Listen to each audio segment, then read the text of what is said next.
Hello students, good morning. हम अपना lesson first पढ़ रहे हैं और इसमें हमने पिछली वीडियो में पॉइंट 4 तक पढ़ लिया था। Industrial sector on the eve of independence, इसका फर्स्ट पार्ट पढ़ा था हमने, डीके ऑफ हैंडीक्राफ्ट्स। और आज हम इसके सेकंड पार्ट को पढ़ेंगे, bleak growth of modern industries. तो इसमें क्या दिया गया था कि under the British Raj modern industry सा ओनली ए ब्लीक ग्रोथ, कि ब्रिटिश राज के अंडर हमने क्या देखा कि जो मॉडर्न इंडस्ट्री थी उसमें बहुत कम ग्रोथ देखने को मिली थी।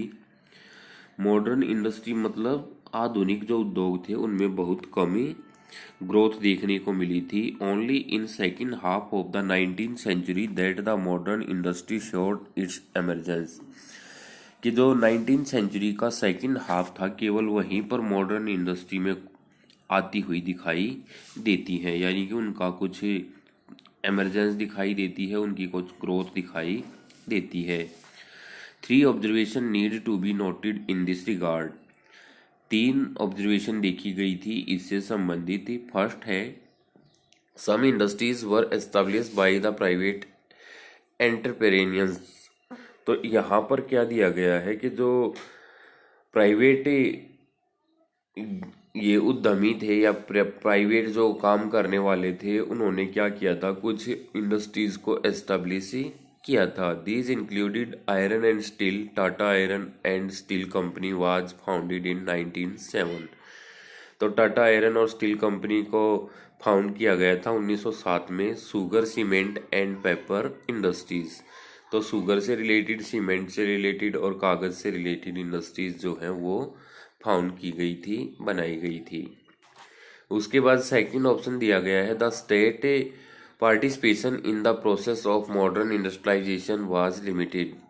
जो स्टेट पार्टिसिपेशन था मॉडर्न इंडस्ट्रियलाइजेशन के लिए वो लिमिटेड था, सीमित था। It was confined to such strategic areas, और इसमें कुछ स्ट्रेटजिक एरिया थे, कुछ पहले से ही सोचे समझे कुछ एरिया थे, जैसे कि रेलवे था और मीन्स ऑफ कम्युनिकेशन था, which helped expansion of the Indian market for the British products. यहाँ पर इंडियन मार्केट को बढ़ावा देने की बात की गई थी, लेकिन वो ब्रिटिश प्रोडक्ट्स के लिए की गई थी। कहने का मतलब ये है कि इसका ओवरऑल कंक्लूजन क्या निकलता है कि यहाँ पर भारतीय जो उद्योग थे ना उनको नुकसान पहुंच रहा था, और जो ब्रिटिश प्रोडक्ट्स थे ना उनको बहुत ज़्यादा फायदा पहुंच रहा था। तो थर्ड पॉइंट दिया है, there was no capital goods industries worth the name.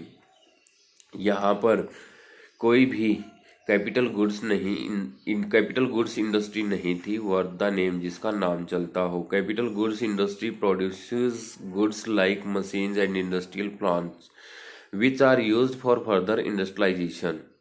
Capital goods industry जो थी वो ऐसे सामान को प्रोड्यूस करती थी जैसे मशीन है, इंडस्ट्रियल प्लांट्स हैं, जो यूज किए जाते थे किसके लिए, फर्दर इंडस्ट्रियलाइजेशन के लिए। In the absence of the industry,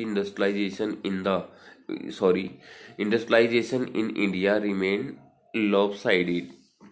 तो जो एब्सेंस ऑफ इंडस्ट्री थी, मतलब कि जो उद्योग थे उनकी कमी के कारण क्या होता है, भारत में जो औद्योगिकरण था, इंडस्ट्रियलाइजेशन था, वो लॉपसाइडेड हो गया था, एक तरफा हो गया था।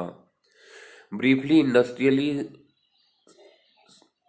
Industrial sector on the eve of independence revealed 4 core characteristics pointing to its backwardness and limited growth.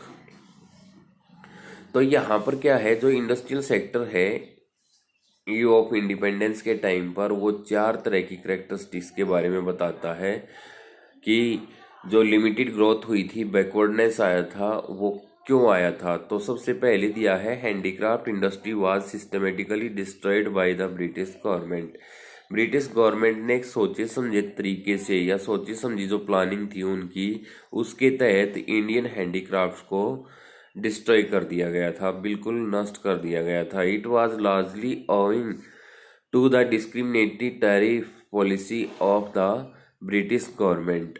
और इसमें क्या था कि सबसे बड़ा जो हिस्सा था वो किस चीज का था कि अंग्रेजों ने टैरिफ पॉलिसी को अपना रखा था। डिस्क्रिमिनेशन वाली टैरिफ पॉलिसी जो थी, भेदभावपूर्ण जो नीति थी, वो अपना रखी थी। इंडियन हैंडीक्राफ्ट्स को नीचा दिखाया गया था। इंडियन हैंडीक्राफ्ट्स की जो क्वालिटी थी वो लो लेवल की थी। तो इस वजह से सोची समझी तरीके से क्या किया गया था, भारतीय इंडस्ट्रीज के साथ डिस्क्रिमिनेटरी टैरिफ पॉलिसी अपनाई गई थी, जिससे हैंडीक्राफ्ट जो थे, इंडियन हैंडीक्राफ्ट्स, वो नष्ट हो गए थे। सेकंड पॉइंट दिया है मॉडर्न इंडस्ट्री शोड ए ब्लीक एक्सपेंशन। मॉडर्न इंडस्ट्री जो है उनका बहुत कम विकास हो पाया था, ग्रोथ हो पाई थी। It was by and large restricted to the expansion of railways. यहाँ पर large restricted to the expansion of railways, railways को एक्सपेंड करने के लिए, बढ़ावा देने के लिए बहुत कम ग्रोथ हो पाई थी। उसके बाद दिया है third point, capital goods industry was almost non existent. Capital goods industry जो थी वो पूरी तरह से अब्सेंट थी, नॉन एग्जिस्टेंट थी, यानी कि वो रूटीन में नहीं थी। फिर फोर्थ पॉइंट आता है while the traditional Indian industry handicraft were decaying, modern industry remain in an infant stage. जो ट्रेडिशनल इंडियन इंडस्ट्री थी, यानी कि जो पुराने तरीके से चलती आ रही थी, वो खत्म हो चुकी थी। Modern industry remain in an infant stage. तो आधुनिक जो इंडस्ट्री थी वो किस स्टेज पर थी? इन्फेंट स्टेज पर, यानी कि अपनी पहली अवस्था में थी। This pointed that the backwardness of the Indian economy.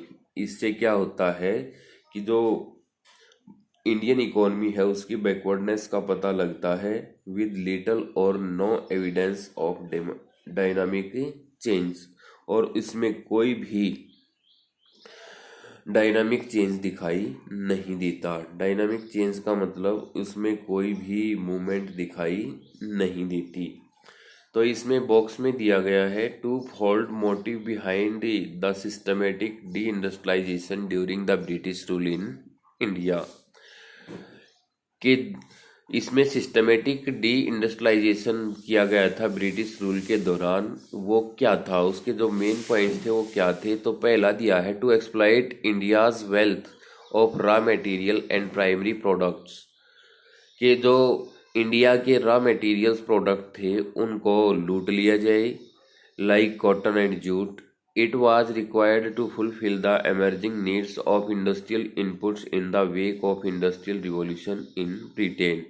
यानी कि इंडिया का जो कच्चा माल था, जैसे कि कॉटन था, जूट था, इनको पूरी तरह से एक्सप्लॉइट कर लिया गया था, इसको पूरी तरह से लूट लिया गया था। और किसके लिए लूटा गया था? ब्रिटेन की जो इंडस्ट्रीज थी उनके लिए लूटा गया था। To exploit India as a potential market for the industrial products of Britain. India को इस तरह से लूटा गया था कि जैसे कि इंडिया का जो रॉ मटेरियल्स है वो ब्रिटेन की इंडस्ट्रीज के लिए ही बना हुआ हो। The twin motive resulted in twin consequence. तो इसके दो उद्देश्य थे और दो परिणाम निकले थे। The destruction of hard handicrafts in India. यहाँ पर इंडियन हैंडीक्राफ्ट जो हैं वो डिस्ट्रक्ट हो गए थे, उनको नष्ट कर दिया गया था। Impetus to the process of industrialization in Britain.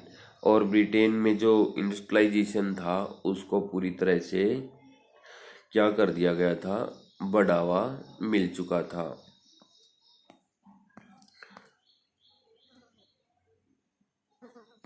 तो इसमें आप आज केवल इतना ही करेंगे, जो आपको पढ़ाया गया है इसको दोबारा से अपनी नोट टेक्स्ट बुक से एक बार फिर से रिवाइज करेंगे।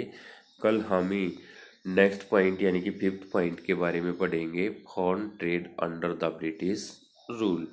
वैसे इसमें जो बातें आएंगी उसमें हम काफ़ी कुछ ही पढ़ चुके हैं, तो इसको जल्दी जल्दी पूरा करेंगे।